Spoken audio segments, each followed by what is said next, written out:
नमस्कार। आरएस के क्लासेस के कॉन्सेप्ट टाइम ऑडियो आर्टिकल में आपका स्वागत है। आरएस के क्लासेस के कॉन्सेप्ट टाइम में आज का विषय राष्ट्रीय शिक्षा नीति 2025 एनईपी 2025। भारत में शिक्षा केवल रोजगार का माध्यम नहीं रही है, बल्कि यह एक जीवन दर्शन रही है।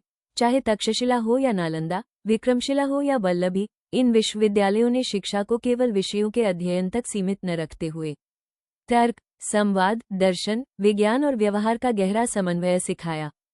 इन केंद्रों में गुरु और शिष्य का संबंध केवल शैक्षणिक नहीं, बल्कि संस्कारिक और नैतिक भी था। शिक्षा का उद्देश्य मूल्य आधारित समाज और वैश्विक नागरिक बनाना था। राष्ट्रीय शिक्षा नीति 2025 इसी प्राचीन दर्शन की आधुनिक पुनर्व्याख्या है। यह नीति शिक्षा को सामाजिक न्याय, तकनीकी उन्नति और कौशल आधारित अर्थव्यवस्था से जोड़ने का सशक्त प्रयास है। यह नीति कहती है, पढ़ो मत, समझो, नौकरी मत ढूंढो, नवाचार करो। भारत में अब तक 3 बार शिक्षा नीति लाई गई, 1968, 1986, 1992 में संशोधन सहित और 2020। अब 2025 में लाई गई यह नीति एनईपी 2020 का ही उन्नत, डिजिटल और व्यावहारिक संस्करण है। इसमें भारतीय भाषाएं, संस्कार, तकनीक, कौशल और मूल्य आधारित शिक्षा को समाविष्ट किया गया है। इस नीति की मुख्य बातें निम्नलिखित हैं। पहली 5+3+3+4 पाठ्यक्रम संरचना। दूसरी कक्षा 6 से कोडिंग, आई और व्यावसायिक शिक्षा। तीसरी डिजिटल स्किल पोर्टफोलियो। चौथी मल्टीपल एंट्री एग्जिट सिस्टम। पांचवी मातृभाषा में प्राथमिक शिक्षा। छठी स्टार्टअप एवं उद्यमिता के लिए प्रेरणा। इस नीति में कुछ मुख्य चुनौतियां हैं जिससे इसके क्रियान्वयन में बाधाएं उत्पन्न हो सकती हैं।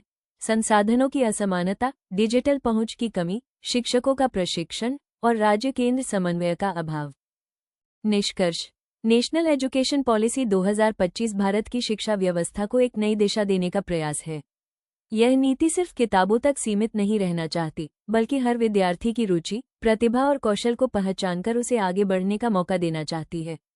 चाहे बात हो डिजिटल लर्निंग की, आई जैसी नई तकनीकों की, या कक्षा 6 से व्यावसायिक शिक्षा देने की, यह नीति शिक्षा को भविष्य के अनुरूप बना रही है। एनईपी 2025 ये संदेश देती है कि अब शिक्षा का उद्देश्य केवल डिग्री पाना नहीं, बल्कि एक जिम्मेदार, आत्मनिर्भर और नवाचारी नागरिक बनाना है। आने वाले वर्षों में यदि इसे जमीन पर सही से लागू किया गया, तो यह नीति भारत के करोड़ों छात्रों के भविष्य को गुणवत्तापूर्ण, समावेशी और वैश्विक स्तर पर सक्षम बना सकती है। आइए अब चलते हैं संभावित प्रश्न की तरफ। संभावित प्रश्न। यूपीपीसीएस मेंस, राष्ट्रीय शिक्षा नीति 2025 नवाचार, समावेशन और कौशल आधारित शिक्षा की दिशा में एक क्रांतिकारी पहल है। इसके प्रमुख विशेषताओं एवं संभावित प्रभावों का विश्लेषण कीजिए। यूपीपीसीएस प्रीलिम्स 2025 एनईपी 2025 आधारित संभावित प्रश्न। एनईपी 2025 में निपुण भारत मिशन का संबंध किससे है? विकल्प ए, डिजिटल साक्षरता। विकल्प बी, पर्यावरण शिक्षा। विकल्प सी, बुनियादी साक्षरता और संख्यात्मक ज्ञान।